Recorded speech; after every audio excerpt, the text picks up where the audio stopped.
Hello, hello, hello. It is me, your True Hill Phenom SP3, and we are back once again with another Dark Side of the Ring Season 2 review. I am back once again with my co-host, the one, the only, the princess of all the true heels, Miss Krssi Luv. Hello, hello, hello, everyone. Happy Wednesday. Happy Wednesday, Thursday, Friday, Saturday, Sunday, whenever day you are You are watching watching. you are That's watching true. this. This is our Dark Side of the Ring Season 2, Episode 9, I believe, It is for episode 9, yes. Episode 9, The Last Ride of the Road Warriors. Before we get into this Dark Side of the Ring Season 2 review, this is just a reminder to push the like button. It's free. It helps the channel. It helps us. It helps get more people to support True Hill Heat and these Dark Side of the Ring Season 2 reviews. Right, Miss Krssi Luv? Yes, absolutely. And please hit the bell so you can get all the notifications, like us, and subscribe to us so you can get all the content, all of the reviews, everything that the True Hills have to offer for you. So this one was a kind of a little bit of a come down. We did deal with death, but this one was a little bit of a come down, a little bit of information that you might have already known. The Road Warriors is like such a huge story, but Yeah. for everyone who was a Dark Side of the Ring fan, these Dark Side of the Ring reviews have been so popular. Don't worry, we are not finished with you guys. We are not finished with the Dark Side of the Ring reviews. We are going to go back in time to season 1 of Dark Side of the Ring. We're going to do our own version of True Rewind with Dark Side of the Ring season 1, and we're going to review every episode from season 1 of Dark Side of the Ring. So are you ready, Miss Krssi Luv? I am ready. Let's get it rocking and rolling. I hope you watching are ready as well. So let's get into the last ride of the Road Warriors. So our story starts off from the very beginning of the Road Warriors, Hawk and Animal, kind of talking about tag team wrestling and like Mm-hmm. the importance of tag team wrestling and how it's an art form between four 4 people. individuals. Mm-hmm. Yeah, four individuals. I love Animal, Road Warrior Animal, who is added a lot to this because this is like he said this is one of the first times that he's really gone in depth In about depth. that tag Yep. team run Mm-hmm. and a lot of the issues which we'll learn a little bit later on that they had during their time together, but learning about their upbringing and growing up and like kind of just meeting each other in a gym one day, it's kind of crazy how it developed into what it did, right? Yes, their marriage developed when Animal was bench pressing, and Hawk just came and slapped him and was like, "You can do better. You're supposed to be doing better than me, so you need to put more in." And he's like, "What? Like, what are you talking about?" And that's how their whole relationship had all started. So basically, they kind of established that Hawk, I believe, the do you have down his name? I think it's Michael. No, Hawk was Joe, right? No, no, no. Joe Laurinaitis is Is Animal. Animal, yes, Yeah, and Hawk was Michael. Michael. Yes, Michael was basically established as a bully in his early He years. was So the hothead of the group, and Animal was the more, calm, reserved one. The Animal was definitely the hothead of the whole group from day one. but I love the fact that like, they had Scott Norton, who's a great legendary wrestler here in the United States, a part of WCW, but more Hmm. especially in Japan, and they talk Yes. about like his upbringing of being like the toughest guy on his side of the tracks in Minneapolis, while Hawk was the toughest guy on his side of the tracks. Yeah. But hearing about that posse of legendary wrestlers out That of came out of Minneapolis, it. Yeah. Mr. Perfect, Kurt Hennig, Rick Rude, Barry Darso, both Well, Hawk and Animal, Scott Norton, like first of all, first, I didn't know that the Repo Man was a part of the Demolition Man. I didn't put two and two together. Well, because he always had his face covered, but still, I didn't know that it was the same person. I was like, "What?" Like, yes, I just like my it just blew my mind. your mind was blown right there. So Oh yeah, my! I was very like, Barry Dawson was another was one of our MVPs of Yes, this episode for sure. He added a lot, kind of knowing that he knew about these guys way before that they because really they didn't talk about like well they did talk about how the Legion of Doom, the Road Warriors, was such a trend-setting tag team in professional hmm wrestling that they had a lot of impersonators, a lot of of course. ripoffs. And hmm the Demolition is probably the most famous and the most successful of all of their Greatest of ripoffs. So absolutely. so I like the whole like talking about how they were just like basically bouncers in a club somewhere and the old wrestler In a do you bar, have yeah, in a bar. Yep. They pretty much they were it was Hawk that brought Animal with him. He's like, hey, I'm gonna be working over at this bar. You wanna come work with me? And they was like, yeah. And pretty much, they worked at the bar and they got paid to beat up people. And when the owner needed to get his money back, they told the story. Animal basically told a story of how Hawk had a person hanging off the roof, but hanging from his legs, and they need to get this person's money back, and they got the money back. and the bar's name was Grandma B's. Grandma B's, the local bar that basically Hawk and Animal ran roughshod over, and they ran into Ed Sharkey. Ed Sharkey is the legendary trainer of the Road Warriors, among many others, and Yes. he had basically a hands-off approach to their training to his training. Can you explain that one? Because they basically were getting in the ring, but they were, as long as they didn't like hurt people badly, they were doing fine. So they were training, but they were actually doing the moves too real. And they didn't, but they didn't want to tell them like, hey, whoa, stop. You're not doing it too realistic. And but they, especially when it came to Hawk. used to clothesline some heads off, and Animal talks about like he looks back on their like older matches and he And feels bad. they would basically they would be, once they get the clothesline, they would be spinning, and people would be like, "Dad, I hope we." He's like, as long as we didn't really hurt them and gave them like, they were fine. His word. Exactly. So they were given basically when they got into wrestling and they started wrestling, they first had Animal and he was known as Road Warrior Animal. Yes. And then they caught eye on Hawk and they wanted to basically bring Give him them a in. different name. Yeah, give him they had like a whole different name for him because he had started wrestling on his own somewhere else, but they hmm wanted to bring him in and have them be the Road Warriors. Yes. So they had them in basically like the leather chaps, like looking like the basically the badass tough guys, like the bouncers that they were in Yeah. real life basically. Real biker boys. But Animal kind of had a bigger vision for them, so he went about basically creating the iconic look for the Road Warriors. Yeah, so they were told that this was actually a help with Paul Ellering as well. Paul Ellering was like, "Hey, what if we start to paint your face?" And they was like, "We can use this look from the movie. Was it Mad Max? I think I want to say it was. Yeah, yeah, It was I from think Mad Mad Max." Max. Yeah. And they was like, okay, so they started first with just like little lines here and there, and then they was like, okay, what if you shave your head and you just have one mohawk, and then Hawk will have two mohawks, and when you put it together, I was like, what? How did that even happen? And you literally like you put them together, and it was like the piece to a puzzle. I was like, wow. So then Animal was like, yo, he knew this guy, his boy that worked at Honeywell. He was like, yo, can you get these spikes? And just I need these spikes, and I'm gonna put it together. So his friend made the spikes, and then he put them inside the shoulder pads, and that's how they aligned their gimmick, and they became the Road Warriors. Iconic stuff, and he made it, and he put the holes in the And shoulder the pad. pads, he put the holes in the shoulder pads, and then he put the spikes in there, and that's how they were made. And they took that gimmick all around the world. Paul Ellering had them all over the place. They weren't signed anywhere, so they was exclusive, and they were just going from here to here. And they were so busy, and they had their name, and just everyone's just started going with that gimmick and just started being them. And they just like blew up.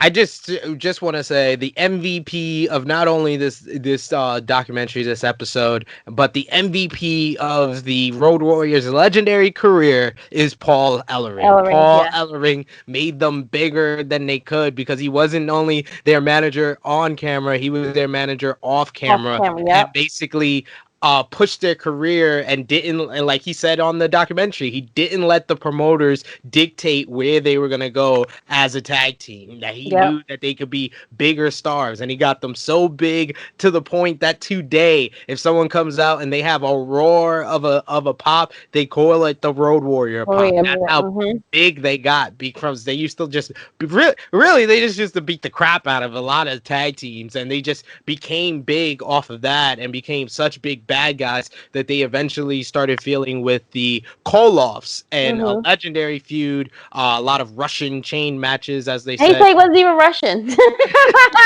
No, no, Nikita Koloff was awesome during this as well. He was He a great was.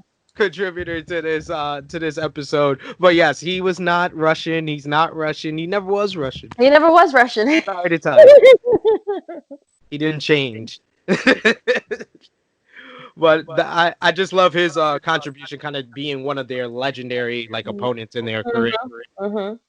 And then after once they started like getting they talk about once they were in Japan how Hawk's drinking got in the way, and then like getting in tune with, like, he told his brothers, like, if you got in trouble in the mafia in Japan, they'd come and, like, rip off your I think it was like your fingertips or something like that, or whatever, like, so they couldn't get like your they couldn't identify you. So Yeah. he's like, he started getting into drinking. He was always a heavy drinker, but he started getting into drinking. He started doing things, and Animal will tell you, you would watch over him and tell him, hey, relax. But they would always, they call it partying. And then back then, as they said, if your body was hurt, you didn't go to a doctor. You just got a painkiller and you took a Xanax. And you were fine.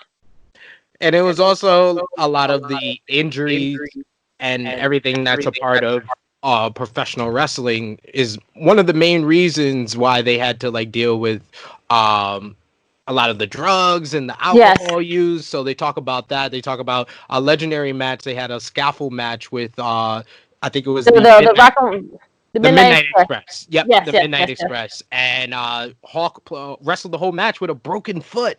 But yes, foot the whole time. Like it's crazy. And then you see one of the spots where they're like falling off the scaffold and everything.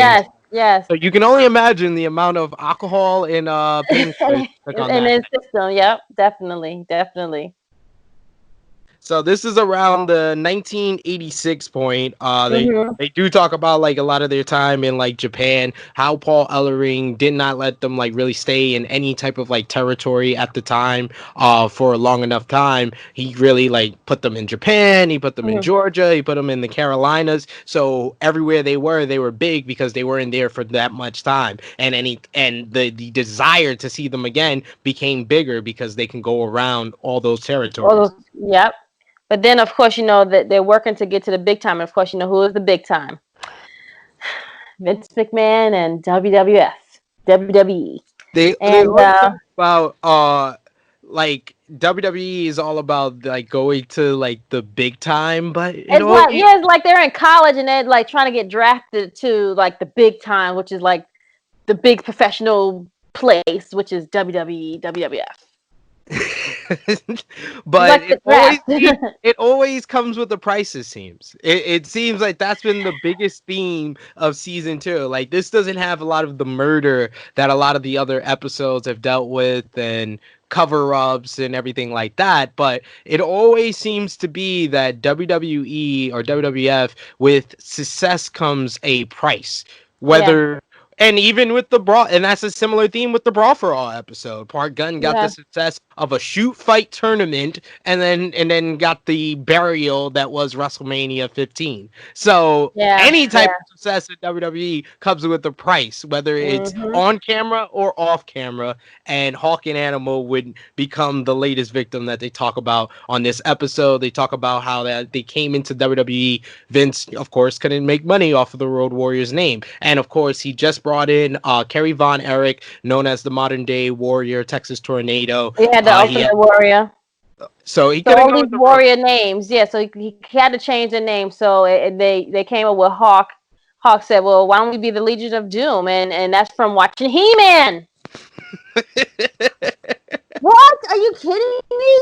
He-Man, which is like it's my childhood right I'm there. pretty sure it doesn't come from He-Man. It It's another show. It's another it said cartoon. He-Man. So, no, I know they said He-Man, but I'm telling you, I'm pretty sure it doesn't come from He-Man. I remember that as a kid, and there wasn't any Legion of Doom on He-Man. So I'm asking the viewers. Okay. I'm asking the viewers watching, if you come this far into this review, please put down in the comment section the cartoon. We'll shout you out in the next review. Please Yes. let us know where the Legion of Doom name actually comes from, because Paul Ellering got it wrong in this documentary. Let you know that. Okay. We'll go with that. Sure. No problem. So we talked. Um So next, we had one of our MVPs of our past episodes, The Godfather. this story was I was like, how did they just always figure out a way to like show and put in Vince and make the story somehow tied to him. Why is that? I don't know. Cause he's Vincent Kennedy McMahon. He's the greatest. He is the GOAT businessman in the history of history. I mean, yes, but never would have thought I heard the Godfather say that they were in a titty bar and he was doing everyone's moves. He was taking everyone's move, including the Road Warriors' infamous Doomsday device. Like, what Landon was he like? Where he must have was high and drunk too. I mean, there's couches, at least. There's couch. You know what? There's couches. Whatever. You're in the VIP. Just land on the couch. You're good. You'll be all right. The stories that come from these people is just amazing. I was just like, just to sit and talk to these people and hear these stories about all of these old wrestlers and like, the pastime. You gotta love it. Yeah, of course. It's crazy. And then they talk about one of the infamous behind the scenes incidents of the Legion of Doom, the Road Warriors, at SummerSlam 1992. 1992. One of the biggest crowds ever at Wembley Stadium, and Hawk being high off of psychedelics and turning down ideas from Vince McMahon backstage, and them having a WWF title match taken away from them and having to wrestle on like the second, third match on the card. And you could visibly see during the match, Hawk is not there with them.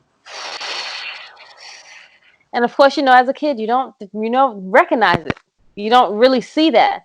And then you're an adult, and now I have to now go back and rewatch that whole SummerSlam and just be like, wow, what in the like? Why would y'all let him go out there?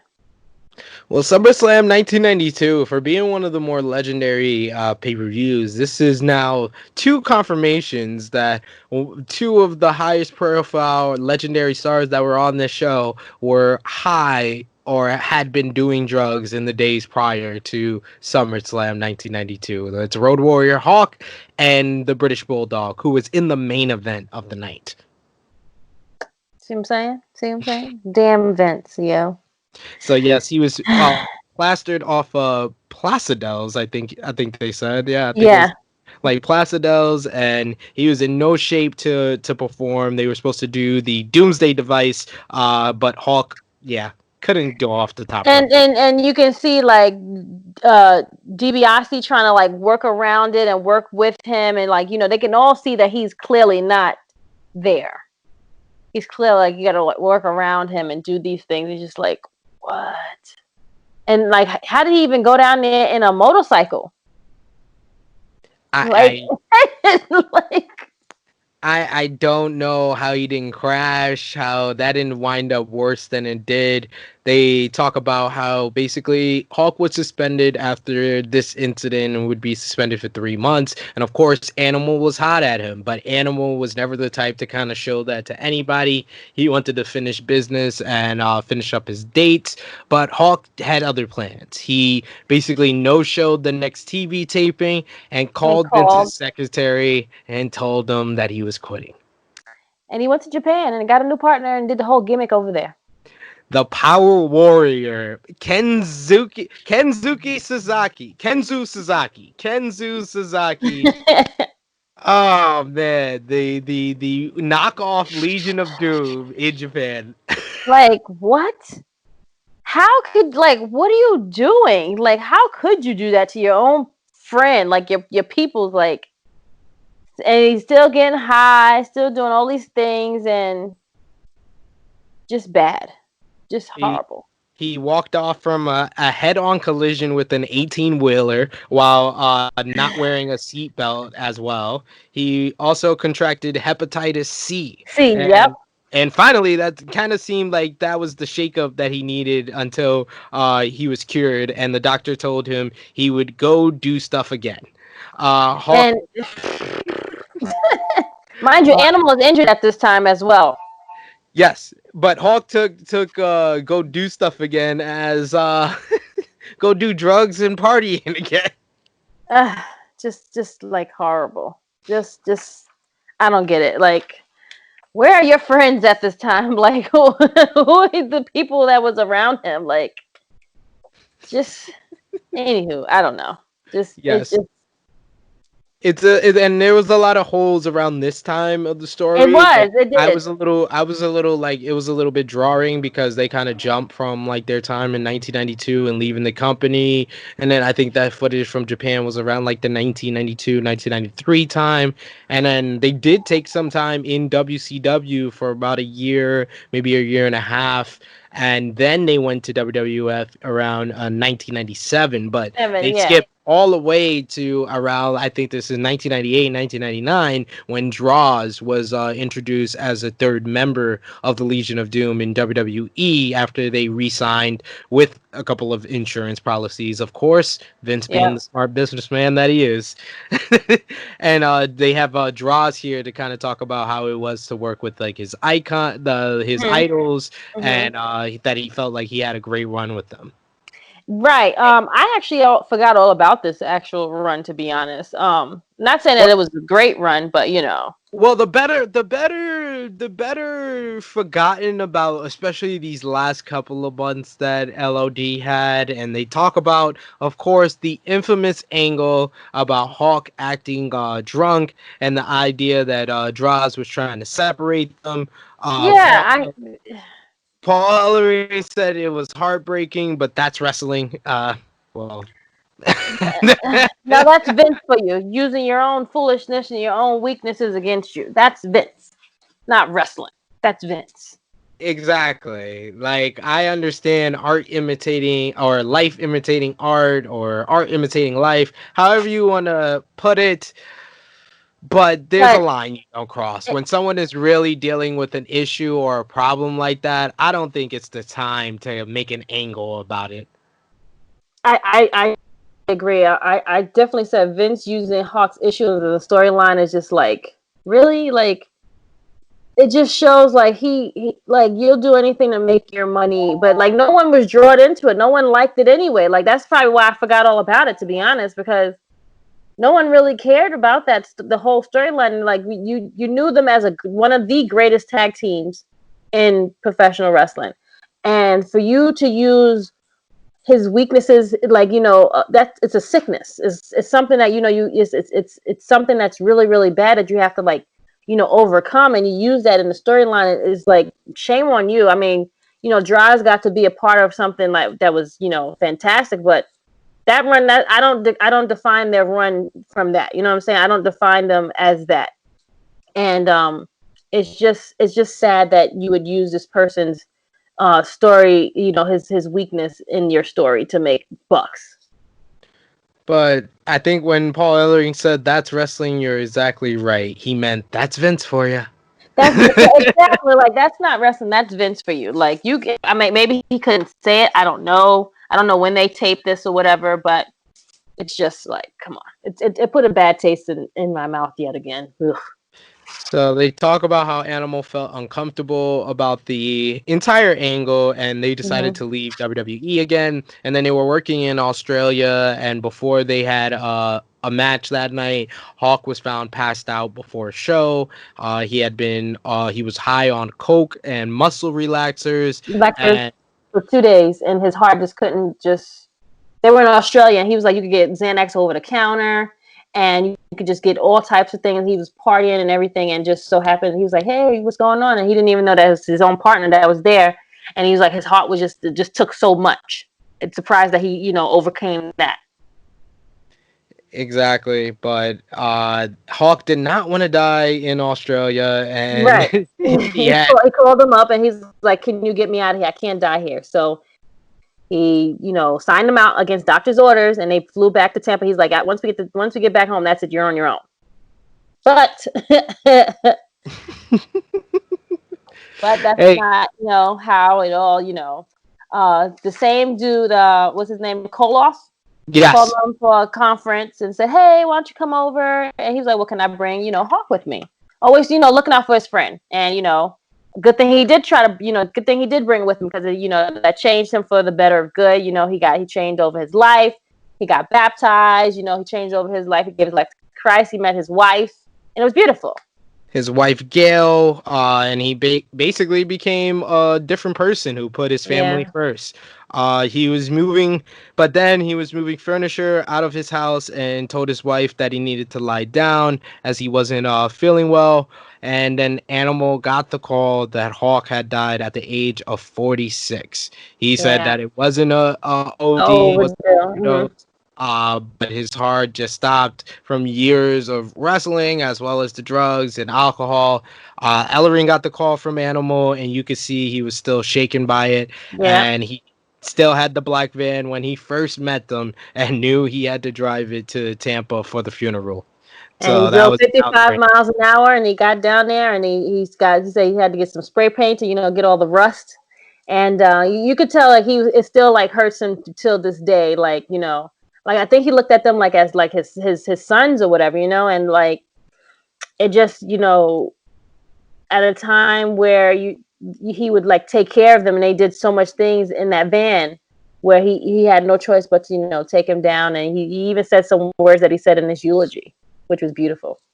Yes, his eulogy was very nice. Paul Ellering just added so much to this, just bringing like the kind of emotional touch and kind of really humanizing to like really over the top characters in professional wrestling history. Like Yeah. the Road Warriors are definitely top 5 tag teams of all time. No matter Correct. how you debate it, we can debate Mm-hmm. if they are the greatest tag team of all time, but there's no debating. They are definitely a top 5 tag team of all time because of Yep. how much they contributed to the business, how much they revolutionized the business, became a top draw, had classic rivalries and matches, and took over territory after territory, and just were so unique to tag team wrestling and the 80s, and especially like the late 80s, early 90s Mm-hmm. in professional wrestling. And back then, tag teams were not, like, headlining or, closing out shows and things like that. So they were,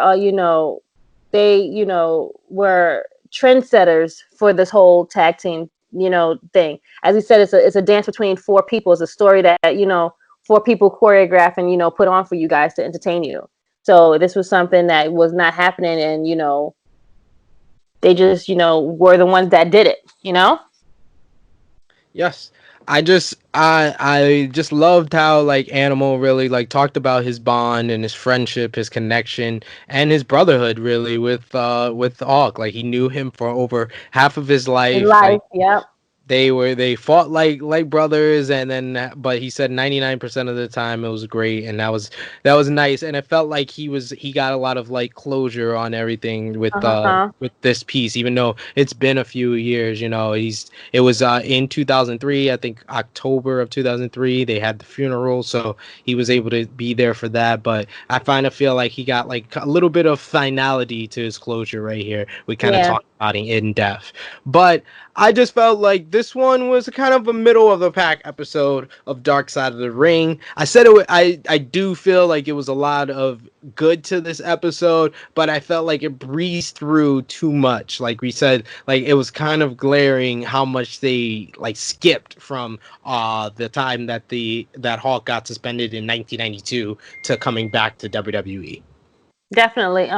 They never gave them like their WCW run. Like it just it went from okay, you went from here, then you jumped to here, then you jumped all the way over here, and then he died. That was it. I was like, okay, that's it.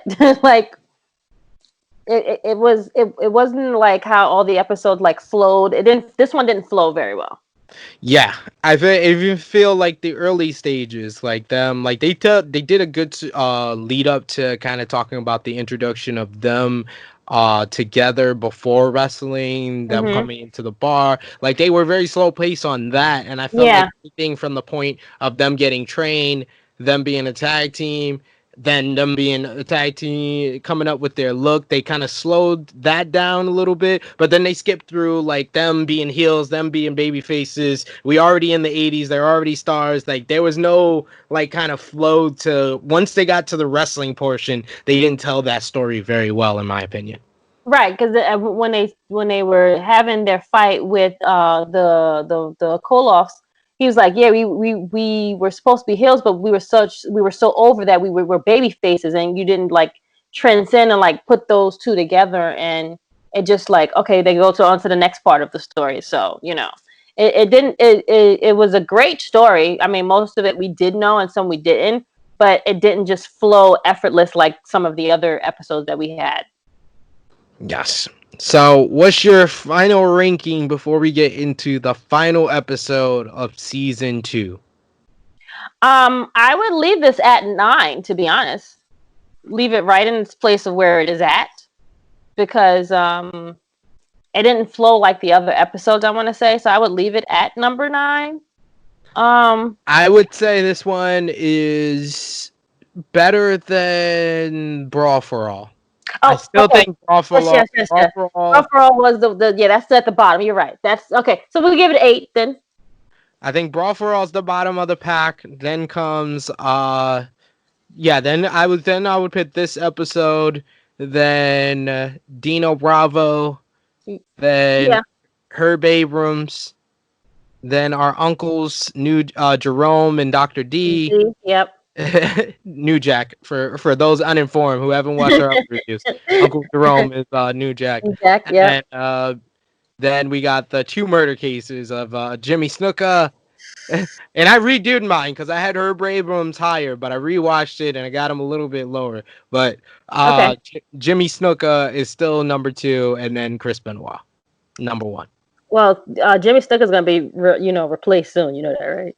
I think next week we are in for a very, Is this very, a very. two-parter too, or this is gonna be a one? I don't know, but it should be 2 hours because this one is gonna be tough to watch. This one is the Oh, season finale. They started off hard with Chris Benoit, and then they're gonna end even harder talking about Owen Hart, the life and times of Owen Hart, the first time ever that his widow, Martha Hart, will talk about Owen Hart on national TV. so no one really no one has ever really said anything about this story. I want to say till now, right? Well, I mean, we all know what happened. We all like can you know speculate or like give like, oh my God, did you hear this? Did you have? But the actual people that were there and the actual widow to speak on this is like, wow. Like you really get like the more insight of something that happened. This was like 99, I want to say. Yes, this was May, I believe May 23rd, 1999, or May 9th. It's a Oh very. wait, this is gonna be on the anniversary. Yes, Oh this is my gonna God. be on the this is gonna be on the 21-year anniversary of the tragedy of Owen Hart. Oh my God, Vice. You know what, Vice? Just a one up on people. Okay. Always love to get us with it. So we are Woo. in for a good one. Our finale of our season 2 Dark Side of the Ring reviews is all about Owen Hart. So get ready, people. So Miss Krssi Luv, any closing remarks? No remarks. This was another good episode. Vice has done very well this whole season for Dark Side of the Ring. I'm excited for next week. Excited and not sad, but just knowing that it's going to be a hard one to get through, like the Chris Benoit one, I want to say. But I am intrigued to hear from his wife and to see what led up to that day. Sounds about right to me, and I am ready for that one next week. So you know what to do already. Push that like button. It helps the channel, and we appreciate all the support. Put your comments down below. Tell us what you thought about this episode of Dark Side of the Ring, and push the subscribe button to stay notified for all the great content right here on True Hill Heat. So for the princess of all the True Hills, Miss Krssi Luv. It is me, your True Hill Phenom SP3. This has been Dark Side of the Ring Season 2, The Last Ride of the Road Warriors review. Signing off until next time.